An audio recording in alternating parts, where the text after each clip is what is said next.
اس لیے خدا را زندگی میں کوئی بھی گناہ سرزد ہوئے اپنے اللہ سے سچی معافی مانگنے والے بنے، کیونکہ اللہ معاف کرنے والا ہے۔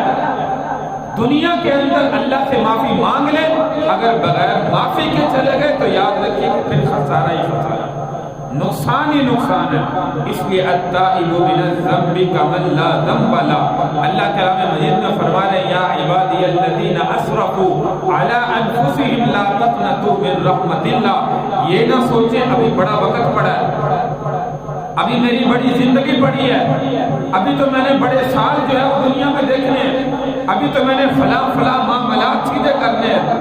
میرے بھائی زندگی کا کوئی بھروسہ نہیں، کب اسرائیل علیہ السلام تشریف لے آئے، اللہ کی طرف سے حکم صادر ہو جائے اور ہم اس دنیا کی زندگی کو چھوڑ کر جو ہے وہ چلے جائیں۔ آج بچہ بھی دنیا سے جا رہا ہے، پیدائشی بچہ بھی جا رہا ہے، دنیا میں 1 سال کا بھی جا رہا ہے، 10 سال کا، 20 سال کا، 40، 50، 100 سال تک ہر عمر کے طبقے کے نوجوان بھی، بوڑھے بھی، بچے بھی اس دنیا سے جو ہے وہ رخصت ہو رہے ہیں۔ ہم اپنے کندھوں پر جنازے اٹھا کے قبر میں رکھ رہے ہیں، مردوں کو قبر میں دفنا کے آ رہے ہیں۔ اس لیے میرے بھائی کسی انسان کی زندگی کا کوئی بھروسہ نہیں، میرا بھی نہیں پتا، آپ کو بھی نہیں پتا۔